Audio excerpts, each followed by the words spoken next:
व्यक्ति को धीरे धीरे करके समझ में आता तो सावधान हो जाता है व्यक्ति। यथा और सर्वारंभ परित्यागी, सर्वारंभ परित्यागी के माने क्या है? समस्त आरंभों का त्याग। आरंभ के माने है कार्य, कर्म। सर्व आरंभ परित्यागी, आरंभ के माने है कर्म। कौन सा कर्म? सकाम कर्म। आरंभ के माने है सकाम कर्म। गीता में ये आरंभ शब्द बहुत जगह आया हुआ है। आरंभ के माने याद रखें, आरंभ के माने बिगिनिंग नहीं है, आरंभ के माने कर्म। वो कर्म जो किसी कामना से, फल की इच्छा से प्रारंभ किया जाता है, उस कर्म को ही आरंभ कहते हैं। कर्म इटसेल्फ आरंभ है, अगर वो सकाम है तो।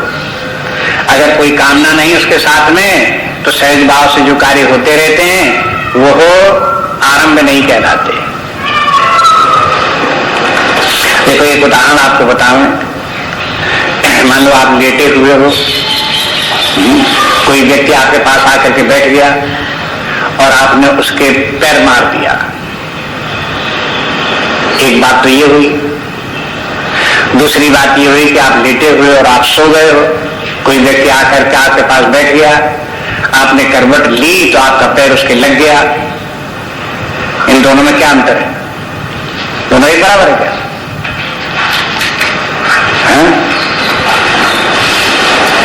अब दोनों जो अंतर है, तो पहला वाला जो है वो आरंभ है और दूसरा वाला आरंभ नहीं है। पहले वाला कर्म है, दूसरा वाला कर्म नहीं है।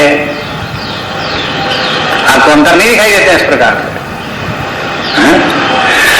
किसी प्रकार अन्यत्र भी जहां कहीं भी है वो, तो जहां आरंभ है वहां क्या है कि अपने आप ही अपने सोच करके, प्रयास करके कहीं कोई व्यक्ति, चाहे ये आरंभ के माने, कर्म के माने कोई हाथ से ही काम करना आरंभ नहीं है। आरंभ माने पैरों से भी कार्य करो तो भी आरंभ है, वाणी के द्वारा कार्य करो तो भी आरंभ है, और इंद्रियों के द्वारा कार्य करो तो भी आरंभ है। आरंभ जो शब्द सकाम, जहां भी जिस प्रकार का भी कर्म होगा, अगर वो सकाम है तो सभी आरंभ कहलाएगा। लेकिन इसके माने उठना बैठना चलना फिरना जो चलता रहता है व्यक्ति का, परमात्मा का ध्यान भाव रखते हुए अपने सहज भाव से जो कार्य करते रहते हैं, वो आरंभ की श्रेणी में नहीं आते हैं। माने वो सकाम कर्म नहीं है। तो एक तो होता नित्य कर्म, एक नैमित्तिक होता है, एक होता काम्य, एक होता है त्याज्य। इस प्रकार से कर्मों का विभाजन हुआ। तो जो काम्य कर्म है उसका निषेध करते हैं, जो नित्य कर्म है, नैमित्तिक कर्म है, उसका निषेध नहीं करते। जो काम्य कर्म है वही जो है वो आरंभ है, उसी का त्याग करना चाहिए। अनारंभ अनिकेत अमानी, दूसरी जगह आता है इसी प्रकार। अनारंभ अनिकेत अमानी, सब जो व्यक्ति कैसा हो, अनारंभ हो, अनिकेत हो, अमानी हो, 18वें अध्याय में आएगा सभी।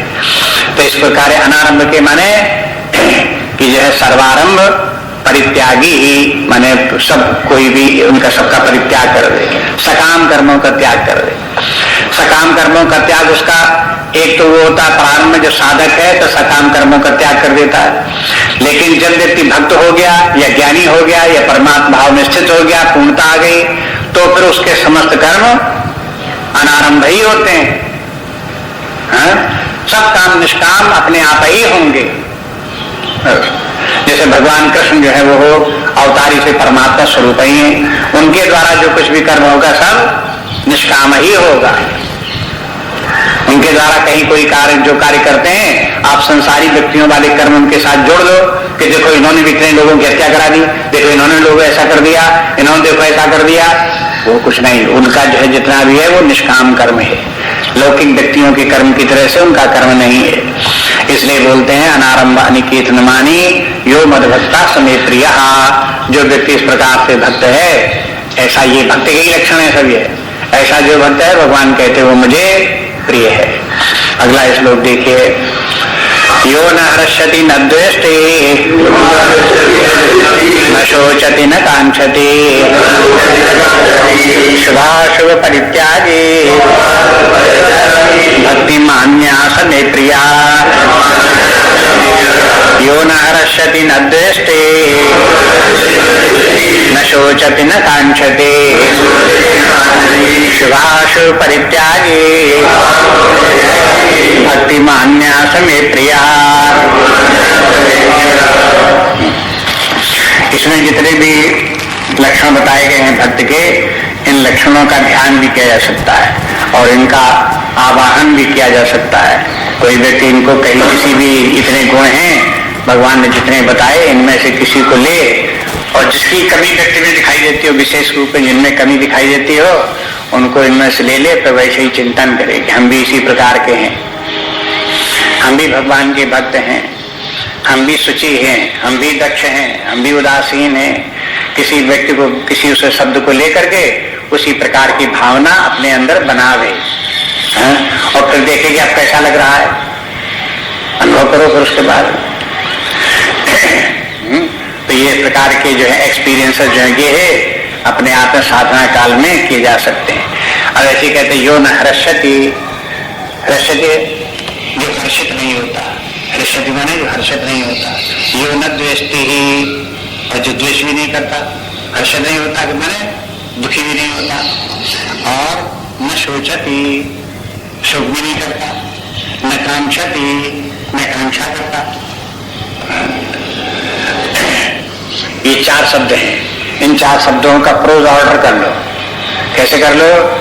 ऐसे कर लो, न हर्षति न शोचति, एक जगह कर लो, न द्वेष्टि न कांक्षति, ऐसे कर लो। न हर्षति न शोचति, न हर्षित होता है न शोक करता है। हर्ष विषाद शोचति में शोक है, सोचत में सोचना नहीं है, ये सोच वैसा शब्द है शा, तो इसके माने सोच के माने है शोक। न हर्ष करो न शोक करो, एक बात। और दूसरी बात, न द्वेष्टि न कांक्षति, न किसी से द्वेष करो न किसी में राग रखो।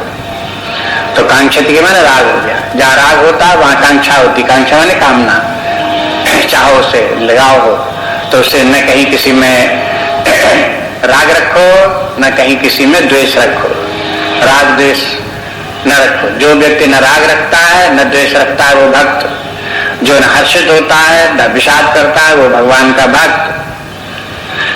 तो हर्ष विषाद त्याग करके भगवान के भक्त बने। अब इसमें भी जो आपको मुख्य बात बताई थी वो क्या है? साम्य अवस्था है कि नहीं है?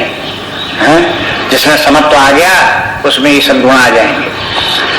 अंतरतम में समत्व आना चाहिए, समत्व वो भी आना चाहिए, समत्व जो निष्काम कर्म के द्वारा समत्व आता है वो भी आना चाहिए, और जो आत्मज्ञान ब्रह्म ज्ञान के द्वारा समत्व आता है वो भी आना चाहिए। बस अब आप साके सब गुण आ जाएंगे।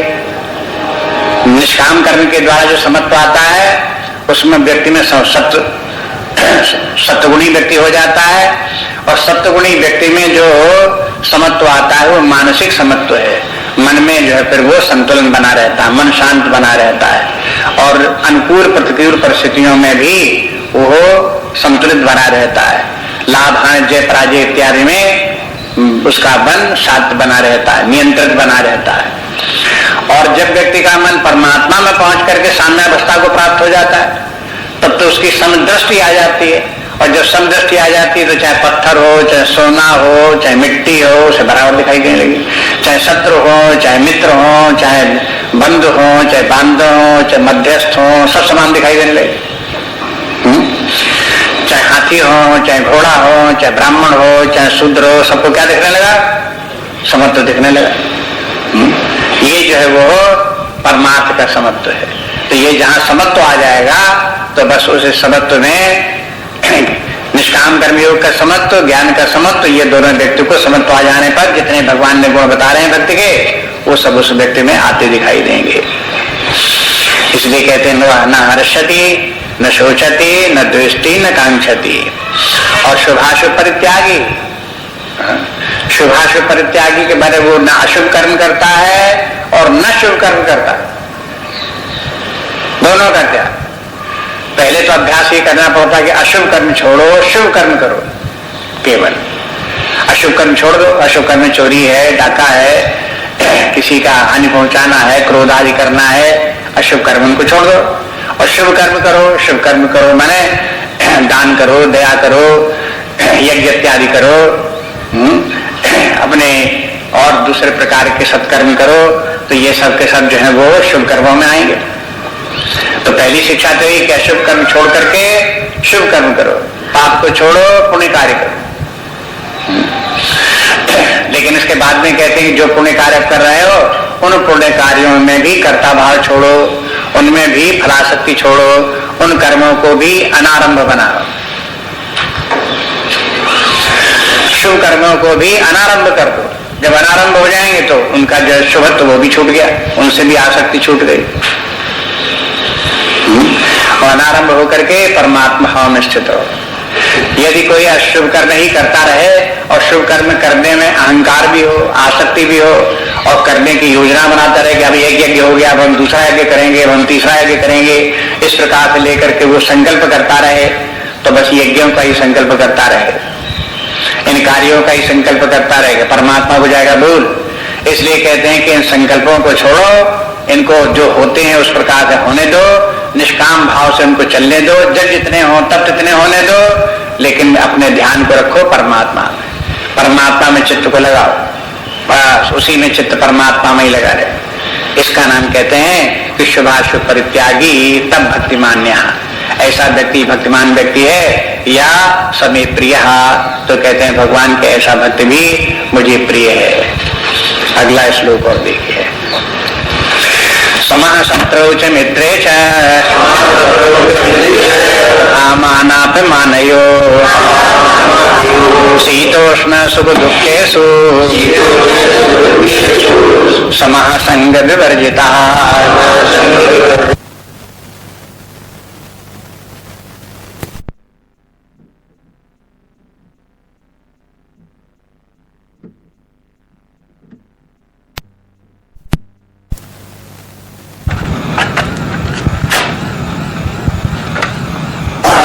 शीतोष्ण सुख दुःखेषु समः संग विवर्जितः। देखो इस श्लोक में साफ साफ संज्ञा समा आ गया। संभाव, समा माने संभाव रखो, ये संभाव के लक्षण है।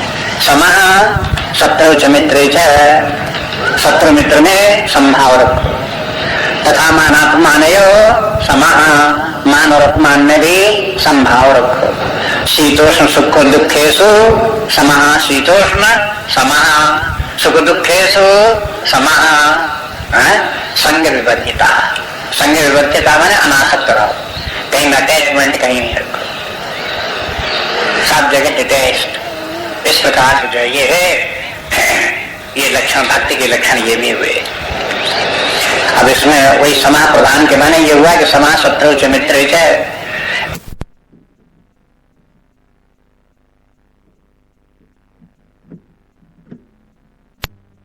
शत्रु और मित्र में संभाव रखो। शत्रु और मित्र में संभाव रखो तो माने ये देखो कि परमात्मा ही सर्वत्र है, वही सब अपना आत्मा एक रूप सबके लोग हैं। मां कुरु यत्नम विग्रह संधौ,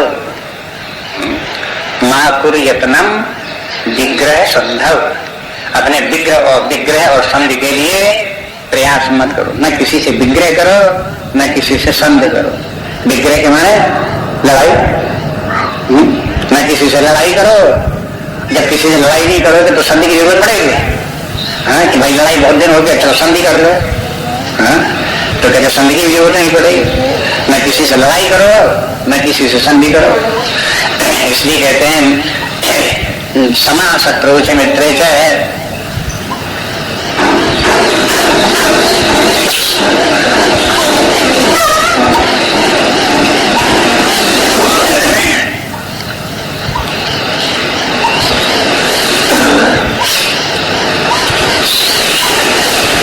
बात भी वही छठवें अध्याय में जो भगवान ने कही थी, वही संभाव की बात है।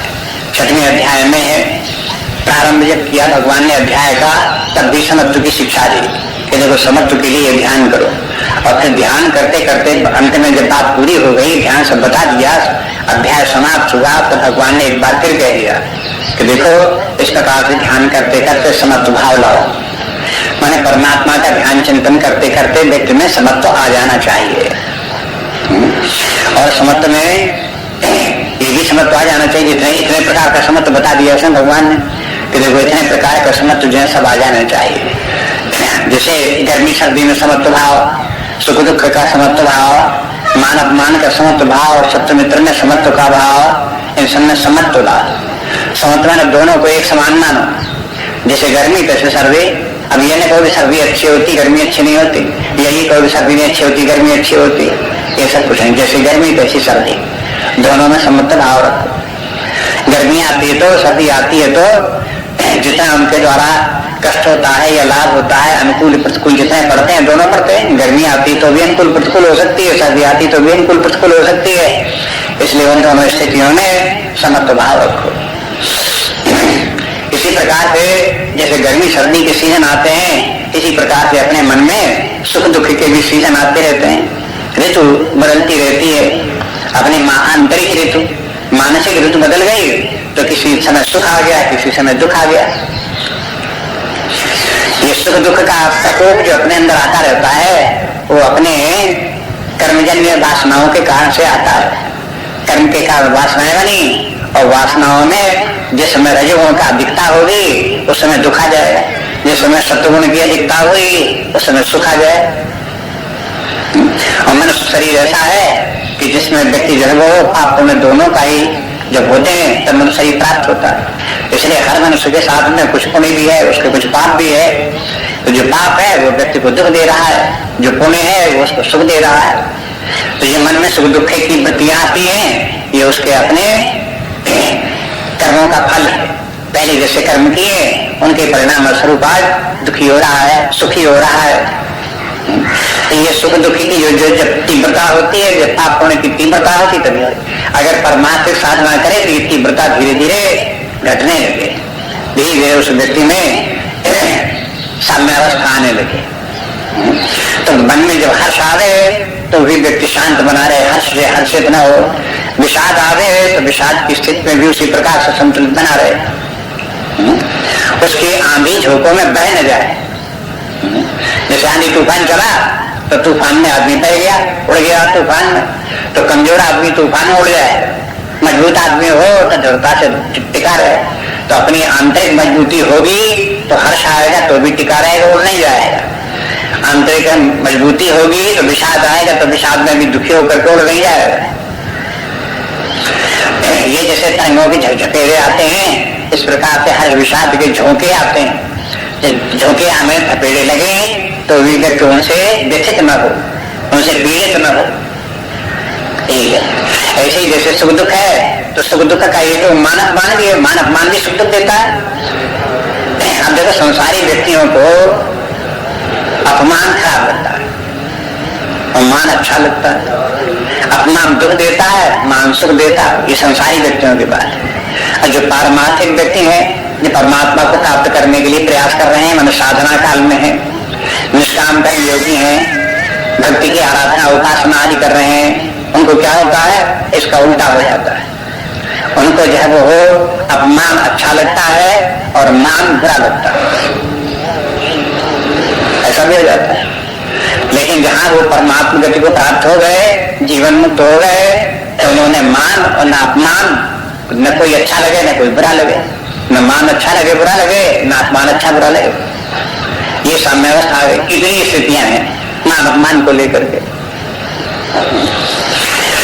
ऐसे दुख के लिए संसारी व्यक्ति दुख से दुखी होते हैं, दुख नहीं पसंद करते हैं, सुख सब पसंद करते हैं। लेकिन साधक व्यक्ति जब होते हैं, जब भगवान की तरफ उनका ध्यान जाता है, तब उनको ये लगने लगता है कि देखो सुख तो बहुत ठीक नहीं है। क्यों कि सुख जब जितनी बढ़ जाता है उतने फिर परमात्मा के ध्यान में मन नहीं लगता, सुखों की जाल में फंस जाता है, इसलिए दुख बना रहे। जब दुख बना रहता है तो परमात्मा की याद बनी रहती है। सुख के माथे सिर पर है, नाम देते जाए, बलहारी व दुख की पल पल नाम रटा। अब ये किसी को दुख अच्छा लगने लगा तो दुख किसको अच्छा लगने लगा, पल पल नाम रटा। जैसे भगवान का नाम जब ले रहा है तो भगवान की तरफ जिसको कि भगवान में प्रीति है, उनका नाम लेना चाहता हो, उसको तो दुख अच्छा लगेगा। चलो दुख आया तो भगवान का नाम ले रहे हैं। दुख ना आता, सुख में पड़े रहते, तो सुखी की जाल में पड़े रहते, भगवान का नाम भूल जाते। तो इसलिए एक स्थिति हो गई। और उसके बाद एक स्थिति ये हो गई कि जब सुख दुख कोई नहीं, मान अपमान कहीं कोई नहीं, साम्यावस्था आ गई। सबसे मुश्किल तो समय बढ़ती साम्यावस्था में जब शत्रु मित्र दोनों ही सम हो। अब शत्रु के साथ समत्व भाव कैसे रखो, मित्र के साथ समत्व भाव कैसे रखो? दुनिया में जितने व्यक्ति हैं वैसे ही मित्र भी है। अरे भाई मित्र में कुछ विशेषता है, वो प्रियता उसमें लगती है, अलग से व्यक्ति मित्र लगता है, उसके तरफ ध्यान जाता है। अब उसको मित्र को भी समभाव रखो कि भाई जैसे दुनिया के सब लोग तैसे मित्र भी, ऐसा भाव रखो। अब ये भाव कठिन पड़ता है। मित्र फिर काय बात का जब सबकी तरह समझने लगे उसे, और फिर शत्रु काय बात का जब दूसरा व्यक्ति जब वो शत्रुता का कार्य करे और फिर उसमें शत्रुता का भाव में रखो। लेकिन धीरे धीरे अभ्यास करे तो इसमें भी जब वो हो समत्व भाव आए। तब कब आएगा? जब बराबर ये ध्यान रखो कि परमात्मा ही दोनों में, शत्रु में भी वही परमात्मा, मित्र में भी वही परमात्मा। ऊपर से दिखाई देने वाली स्थितियां जो है वो शत्रु मित्र की। एक ही व्यक्ति एक समय में शत्रु है, दूसरी स्थितियों में मित्र हो जाता है। वही एक व्यक्ति एक अवस्था में मित्र है, दूसरी अवस्था में शत्रु हो जाता है। इसलिए शत्रुता और मित्रता के जो भाव हैं, ये व्यक्तियों में शत्रुता मित्रता के गुण दोष हैं। वे कैसे हैं? माया करते हैं।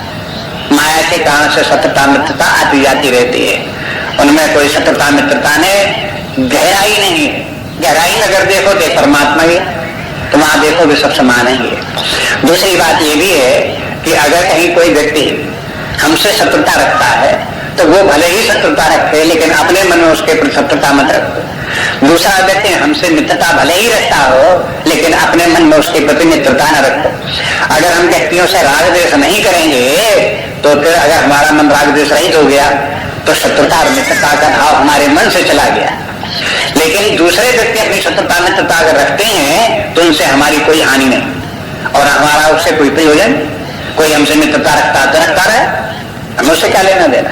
कोई शत्रुता का भाव हमसे रखता तो रखता रहे, हमें उससे क्या लेना देना। अगर कोई शत्रुता का भाव रखता तो उसके हृदय में जलन होगी, अपने आप वो परेशान होगा, हमें क्या परेशानी। अगर कोई मित्रता रखता होगा तो राग उसके मन में उत्पन्न होगा, हमें उससे क्या लेना देना। वो अपने मन की और अपनी मानसिक दशाओं से निपटे अपने आप। शत्रुता का भाव रखे तो अपने आप निपटे, मित्रता का भाव रखे तो अपने आप अपने भाव से निपटे, हमको उससे क्या लेना देना। हमारी तरफ से न शत्रु से शत्रुता का भाव और न मित्र में मित्रता का भाव। ऐसा नहीं शत्रुता से शत्रुता करनी ही पड़ेगी और मित्रता से मित्रता करनी ही पड़ेगी, ऐसा कुछ नहीं। ये तो हमारे ऊपर, हम स्वतंत्र हैं। हम चाहे शत्रुता रखें न रखें, हम मित्रता से मित्रता रखें न रखें। कोई हम किसी दूसरे के बंधन में तोड़ेंगे, शत्रुता है तो उसके शत्रुता के शत्रुता में करनी ही पड़ेगी। बस इस प्रकार से अपने हृदय को स्वच्छ रखो। ये बोले कि इस प्रकार से ये शीतोष्ण सुख दुखेषु समः असंग विवर्जिता के माने ये कहते कि अगर इन सब में संग विवर्जित व्यक्ति होगा तो समः बना रहेगा। शत्रु मित्र में संग विवर्जित, संग माने आसक्ति न रखे तो उसको न शत्रु मित्रता आवर हो जाएंगे। अगर कहीं मानस मान है उसमें भी कहीं व्यक्ति की आसक्ति नहीं होगी तो संभाव बना रहेगा। अगर गर्मी सर्दी में कहीं कोई आसक्ति नहीं होगी तो संभाव बना रहेगा। सुख दुख में भी आसक्ति नहीं होगी तो संभाव बना रहेगा। अगर आसक्ति उसमें हो गई, कहीं जहां कहीं आसक्ति हो गई तो वहीं विषमता आ जाएगी। अगर मित्र में आसक्ति आ गई तो शत्रु से शत्रुता भी आ जाएगी। अगर आपको आदर सम्मान प्राप्त हुआ उसमें आसक्ति हो गई तो अपमान भी आपको पीड़ा देने लगेगा। अगर आपको सुख में आसक्ति हो गई तो आपको दुख भी पीड़ित करने लगेगा। बस ये नहीं है। इसलिए संग विवर्जिता, सब मुख्य बात ये कि संग विवर्जित रहो, अनासक्त रहो। संग विवर्जित माने अनासक्त, डिस्पैशन हो बिल्कुल। कहीं कोई आसक्त नहीं, कहीं कोई लगाव नहीं, कहीं चबकना नहीं, सब इस प्रकार से रहो। तो बस ऐसे हो गए तो फिर ये समत्व भाव बना रहेगा। और ये समत्व भाव जो है भक्ति के लक्षण है, इनसे भगवान की भक्ति की प्राप्ति होती है और भगवान को ये सब प्रिय भी है। इसके आगे